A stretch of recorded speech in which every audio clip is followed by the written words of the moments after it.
ਸਤਿ ਸ਼੍ਰੀ ਅਕਾਲ ਜੀ।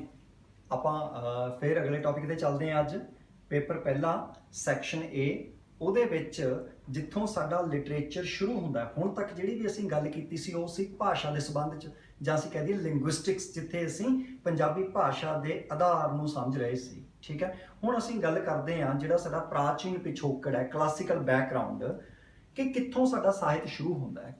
ਪੰਜਾਬੀ ਭਾਸ਼ਾ ਦਾ ਜਿਹੜਾ ਸਾਹਿਤ ਹੈ, ਹੁਣ ਤੱਕ ਦੇ ਜਿਹੜੇ ਸਬੂਤ ਮਿਲਦੇ ਹੈ ਉਹਨਾਂ ਦੇ ਆਧਾਰ ਤੇ ਇਹ ਤੱਤ ਕੱਢਿਆ ਗਿਆ ਕਿ ਸਭ ਤੋਂ ਪਹਿਲਾ ਜਿਹੜਾ ਸਾਹਿਤ ਹੈ ਪੰਜਾਬੀ ਭਾਸ਼ਾ ਦਾ, ਉਹ ਸੀ ਨਾਥ ਜੋਗੀ ਸਾਹਿਤ। ਠੀਕ ਹੈ, ਕਿ ਨਾਥ ਜੋਗੀਆਂ ਨੇ ਰਚਨਾ ਕੀਤੀ ਸਭ ਤੋਂ ਪਹਿਲਾਂ ਪੰਜਾਬੀ ਭਾਸ਼ਾ ਦੇ ਵਿੱਚ ਸਾਹਿਤ ਦੀ। ਇਹ ਜਿਹੜੀ ਰਚਨਾ ਹੈਗੀ ਹੈ, ਇਹ ਕਿਤੇ 9ਵੀਂ 10ਵੀਂ ਸਦੀ ਦੇ ਵਿੱਚ ਹੋਈ ਹੈ। ਭਾਵ ਜਦੋਂ ਜੇ ਪੰਜਾਬੀ ਭਾਸ਼ਾ ਦਾ ਜਨਮ ਹੋ ਰਿਹਾ ਸੀ, ਉਸੇ ਵੇਲੇ ਹੀ ਨਾਲ ਇਹਦੇ ਵਿੱਚ ਰਚਨਾ ਵੀ ਹੋ ਰਹੀ ਸੀ ਸਾਹਿਤ ਦੀ। ਤਾਂ ਇਹ ਜਿਹੜਾ ਸਾਡਾ ਮੋਢੀ ਸਾਹਿਤ, ਅਸੀਂ ਪਹਿਲਾਂ ਵੀ ਇਹ ਗੱਲ ਕੀਤੀ ਹੈ ਕਿ ਕੋਈ ਵੀ ਜਿਹੜਾ ਸਾਹਿਤ ਹੁੰਦਾ ਹੈ ਜਾਂ ਕੋਈ ਵੀ ਭਾਸ਼ਾ, ਉਹਦੇ ਵਿੱਚ ਪਹਿਲਾਂ ਕਾਵਿ ਰਚਨਾ ਹੁੰਦੀ ਹੈ, ਕਵਿਤਾ ਦੀ ਰਚਨਾ ਕੀਤੀ ਜਾਂਦੀ ਹੈ। ਤਾਂ ਜਿਹੜਾ ਨਾਥ ਜੋਗੀ ਸਾਹਿਤ ਹੈ, ਇਹ ਵੀ ਕਾਵਿ ਰੂਪ ਦੇ ਵਿੱਚ ਹੀ ਹੈ ਸਾਡੇ ਕੋਲੇ। ਠੀਕ ਹੈ, ਦੂਸਰੀ ਜਿਹੜੀ ਵਿਸ਼ੇਸ਼ਤਾ ਹੈਗੀ ਇਹਦੀ, ਉਹ ਕੀ ਹੈ ਕਿ ਇਹ ਅਧਿਆਤਮਿਕ ਕਿਸਮ ਦਾ ਸਾਹਿਤ ਹੈ, ਅਧਿਆਤਮਿਕਤਾ ਦੀ ਗੱਲ ਕਰਦਾ ਹੈ, ਜਾਂ ਅਸੀਂ ਸੌਖੇ ਸ਼ਬਦਾਂ 'ਚ ਕਹਿ ਦਈਏ ਮਨੁੱਖ ਨੂੰ ਪਰਮਾਤਮਾ ਤੱਕ ਪਹੁੰਚਣ ਦੇ ਰਸਤੇ ਦੀ ਗੱਲ ਕਰਦਾ ਹੈ ਇਹ ਸਾਹਿਤ ਹੈ ਜਿਹੜਾ। ਤਾਂ ਇਹਦੇ ਵਿੱਚ ਜਿਹੜਾ ਹੈਗਾ ਕਿ ਕਿਉਂਕਿ ਉਹ ਜਿਹੜਾ ਦੌਰ ਸੀ ਮੱਧਕਾਲ ਦਾ, ਉਸ ਵੇਲੇ ਮਨੁੱਖ ਦੀ ਪਹਿਲੀ ਤੇ ਅੰਤਿਮ ਇੱਛਾ ਹੀ ਇਹ ਸੀ ਕਿ ਮੈਂ ਪਰਮਾਤਮਾ ਨਾਲ ਮਿਲਾਪ ਕਰਨਾ, ਮੇਰੀ ਜ਼ਿੰਦਗੀ ਦਾ ਮਕਸਦ ਹੀ ਇਹ ਹੈ।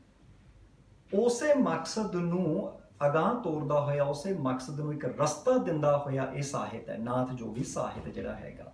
ਠੀਕ ਹੈ, ਇਹਨੂੰ ਸਮਝਣ ਵਾਸਤੇ ਸਾਨੂੰ ਥੋੜਾ ਜਿਹਾ ਪਿਛੋਕੜ ਦੇ ਵਿੱਚ ਜਾਣਾ ਪੈਂਦਾ ਹੈ। ਜਦੋਂ ਅਸੀਂ ਇਹ ਸਮਝਦੇ ਹਾਂ ਕਿ ਨਾਥ ਜੋਗੀ ਸਾਹਿਤ ਹੈ ਕੀ ਸੀ, ਤਾਂ ਸਾਨੂੰ ਦੇਖਣਾ ਪੈਂਦਾ ਹੈ ਕਿ ਨਾਥ ਜੋਗੀ ਜਿਹੜਾ ਇੱਕ ਮਤ ਚੱਲਿਆ ਸੀ, ਮਤ ਦਾ ਮਤਲਬ ਹੁੰਦਾ ਹੈ ਇੱਕ ਗਿਆਨ, ਇੱਕ ਵਿਚਾਰਧਾਰਾ।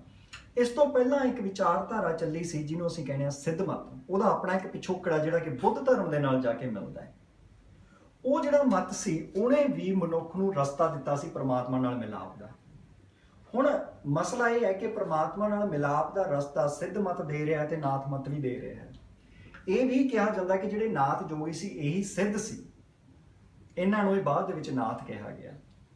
ਤਾਂ ਪੁਆਇੰਟ ਚਲੋ ਉਹ ਕੁਝ ਵੀ ਸੀ, ਆਪਾਂ ਇਹਨਾਂ ਆਈਡੀਓਲੋਜੀਜ਼ ਨੂੰ ਥੋੜਾ ਜਿਹਾ ਦੇਖਦੇ ਹਾਂ ਕਿ ਮਨੁੱਖ ਦਾ ਜਿਹੜਾ ਇਹ ਮਕਸਦ ਰਿਹਾ ਪਰਮਾਤਮਾ ਨਾਲ ਮਿਲਾਪ, ਤਾਂ ਇਹਦੇ ਵਿੱਚ ਇੱਕ ਰੁਕਾਵਟ ਰਹੀ ਆ ਮਨ ਜਾਂ ਸੰਸਾਰ ਜਾਂ ਜਗਤ, ਅਸੀਂ ਕਹਿ ਲਈਏ। ਕਿਹੜਾ ਸੰਸਾਰ? ਬਾਹਰੀ ਸੰਸਾਰ ਨਹੀਂ, ਉਹ ਸੰਸਾਰ ਜਿਹੜਾ ਉਹਦੇ ਅੰਦਰ ਬਣਿਆ ਹੋਇਆ, ਜਿਹੜਾ ਉਹਦੇ ਥਾਟਸ ਦੇ ਵਿੱਚ ਹੈ, ਜਿਹੜੀ ਉਹਦੀ ਕੰਡੀਸ਼ਨਿੰਗ ਹੋ ਚੁੱਕੀ ਹੈ ਸੋਸਾਇਟੀ ਦੇ ਵਿੱਚ, ਉਸ ਸੰਸਾਰ ਦੀ, ਉਸ ਜਗਤ ਦੀ ਗੱਲ ਹੈ। ਤਾਂ ਜਿਹੜਾ ਸਿੱਧ ਮਤ ਹੈ ਉਹ ਕੀ ਕਹਿੰਦਾ ਸੀ ਕਿ ਜੋ ਵੀ ਤੁਹਾਡੀਆਂ ਇੱਛਾਵਾਂ ਨੇ ਉਹਨਾਂ ਨੂੰ ਭੋਗ ਲਓ, ਉਹਨਾਂ ਨੂੰ ਪੂਰਨ ਕਰ ਲਓ ਇੱਕ ਗੁਰੂ ਦੀ ਰਹਿਨੁਮਾਈ ਦੇ ਹੇਠ। ਜਦੋਂ ਤੁਸੀਂ ਉਹਨਾਂ ਇੱਛਾਵਾਂ ਦੀ ਪੂਰਤੀ ਵੱਲ ਤੁਰੋਗੇ ਤਾਂ ਆਪਣੇ ਆਪ ਤੁਹਾਡੇ ਅੰਦਰੋਂ ਸ਼ਕਤੀਆਂ ਜਾਗਰਿਤ ਹੋਣਗੀਆਂ ਤੇ ਤੁਸੀਂ ਪਰਮਾਤਮਾ ਦੇ ਰਾਹ ਤੇ ਪੈ ਜਾਓਗੇ। ਭਾਵੇਂ ਉਹਨੇ ਪਰਮਾਤਮਾ ਸ਼ਬਦ ਨਹੀਂ ਵਰਤਿਆ, ਠੀਕ ਹੈ, ਉਹਨਾਂ ਨੇ ਨਿਰਵਾਣ ਦੀ ਗੱਲ ਕੀਤੀ ਹੈ, ਤਾਂ ਉਹਨਾਂ ਨੇ ਜਿਹੜੀ ਸਿਫਾਰਿਸ਼ ਕੀਤੀ ਉਹਨੂੰ ਅਸੀਂ ਇੱਕ ਸ਼ਬਦ ਦੇ ਵਿੱਚ ਕਹਿਣੇ, ਉਹਨਾਂ ਦੀ ਆਈਡੀਓਲੋਜੀ ਕਿ ਭੋਗਵਾਦ, ਕਿ ਭੋਗ ਲਓ। ਜੋ ਤੁਸੀਂ ਪੈਸਾ ਕਮਾਉਣਾ ਚਾਹੁੰਦੇ ਹੋ, ਕਮਾ ਲਓ। ਠੀਕ ਹੈ, ਤੁਸੀਂ ਰਿਸ਼ਤਿਆਂ 'ਚ ਜਾਣਾ ਚਾਹੁੰਦੇ ਹੋ, ਤੁਸੀਂ ਜਾਓ। ਤਾਂ ਹੋਇਆ ਕਿ ਮਨੁੱਖ ਨੇ ਉਹਨੂੰ ਵੀ ਗਲਤ ਲੈ ਲਿਆ, ਅਨੈਤਿਕਤਾ ਆ ਗਈ। ਫਿਰ ਇੱਕ ਨਵੀਂ ਵਿਚਾਰਧਾਰਾ ਆਈ, ਯੋਗਵਾਦ, ਕਿ ਨਹੀਂ, ਛੱਡੋ ਸੰਸਾਰ ਨੂੰ। ਤੁਸੀਂ ਦੇਖਿਆ ਹੋਏਗਾ ਅੱਜ ਵੀ ਸਾਨੂੰ ਜਿਹੜੇ ਜੋਗੀ ਮਿਲਦੇ ਆ, ਨਾਥ ਪੰਥੀ ਜਿਹੜੇ ਜੋਗੀ ਮਿਲ ਜਾਂਦੇ ਆ, ਉਹ ਅੱਜ ਵੀ ਭ੍ਰਮਣ ਦੇ ਵਿੱਚ ਹੁੰਦੇ, ਉਹਨਾਂ ਦਾ ਕੋਈ ਟਿਕਾਣਾ ਨਹੀਂ ਹੁੰਦਾ, ਉਹਨਾਂ ਦਾ ਕੋਈ ਪਰਿਵਾਰ ਨਹੀਂ ਹੁੰਦਾ। ਤਾਂ ਇਹ ਉਸੇ ਫਿਲਾਸਫੀ ਦੇ ਵਿੱਚੋਂ ਹੀ ਗੱਲ ਨਿਕਲੀ ਹੋਈ ਹੈ ਕਿ ਸੰਸਾਰ ਦੇ ਵਿੱਚ ਲਿਪਤ ਨਹੀਂ ਹੋਣਾ, ਮੋਹ ਮਾਇਆ ਦੇ ਵਿੱਚ ਨਹੀਂ ਉਲਝਣਾ, ਆਰਥਿਕ ਕਾਰਜਾਂ 'ਚ ਨਹੀਂ ਉਲਝਣਾ, ਮੰਗ ਕੇ ਖਾਣਾ ਹੈ, ਤੇ ਆਪਣੀਆਂ ਜਿਹੜੀਆਂ ਸ਼ਕਤੀਆਂ ਨੇ ਉਹਨਾਂ ਨੂੰ ਸੰਸਾਰ ਤੋਂ ਹਟਾ ਕੇ ਪਰਮਾਤਮਾ ਵੱਲ ਲਾਉਣਾ। ਸੋ ਇਹ ਇੱਕ ਵਿਚਾਰਧਾਰਾ ਆਈ ਸੀ, ਤੇ ਇਸੇ ਦੇ ਆਧਾਰ ਤੇ ਜਿਹੜੀ ਕਵਿਤਾ ਸਾਡੇ ਕੋਲੇ ਉਹ ਸਾਡੇ ਸਾਹਿਤ ਦੇ ਵਿੱਚ ਆਉਂਦੀ ਹੈ। ਕੁਝ ਕੁ ਜਿਹੜੀਆਂ ਪਰੰਪਰਾਵਾਂ ਉਸ ਵੇਲੇ ਸਥਾਪਿਤ ਹੋ ਗਈਆਂ, ਜਿਨ੍ਹਾਂ 'ਚੋਂ ਮੈਂ ਖਾਸ ਕਹਾਂਗਾ ਕਿ ਇਸਤਰੀ ਨਿੰਦਾ। ਜਿਹੜੀ ਇਸਤਰੀ ਨਿੰਦਾ ਸਾਡੇ ਸਾਹਿਤ ਦੇ ਵਿੱਚ ਅੱਜ ਤੱਕ ਚੱਲਦੀ ਪਈ ਹੈ, ਚਾਹੇ ਸਾਡੇ ਉਹ ਪੰਜਾਬੀ ਗੀਤ ਨੇ, ਚਾਹੇ ਸਾਡੇ ਨਾਵਲ ਨੇ, ਕੁਝ ਵੀ ਆ, ਹੋਰ ਸਾਹਿਤ ਹੈ, ਬੜੇ ਥਾਵਾਂ ਤੇ ਔਰਤ ਨੂੰ ਨਿੰਦਿਆ ਜਾਂਦਾ ਹੈ। ਉਹ ਔਰਤ ਨਿੰਦਾ ਪੰਜਾਬੀ ਸਾਹਿਤ ਦੇ ਵਿੱਚ ਇੱਥੋਂ ਸ਼ੁਰੂ ਹੁੰਦੀ ਹੈ। ਕਿਉਂਕਿ ਨਾਥ ਜੋਗੀ ਨੇ ਆਪਣੇ ਆਪ ਨੂੰ ਔਰਤ ਤੋਂ ਪਰੇ ਰੱਖਣਾ ਸੀ। ਤਾਂ ਇਹ ਨਹੀਂ ਕਿ ਆਪਣੇ ਆਪ ਨੂੰ ਸਾਧਨਾ, ਸਗੋਂ ਦੂਸਰੇ ਵਿਅਕਤੀ ਦੀ ਨਿੰਦਾ ਕਰਕੇ ਆਪਣੇ ਆਪ ਨੂੰ ਪਰੇ ਕਰਨ ਦਾ ਯਤਨ ਇਹਨਾਂ ਨੇ ਕੀਤਾ। ਉਹਦੇ ਤਹਿਤ ਜਿਹੜਾ ਹੈਗਾ ਇਹ ਸਾਡੀ ਪਰੰਪਰਾ, ਰੂੜੀ ਅਸੀਂ ਕਹਿ ਦਈਏ, ਉਹ ਉੱਥੋਂ ਸਾਡੇ ਸਥਾਪਿਤ ਹੋਈ ਹੈ।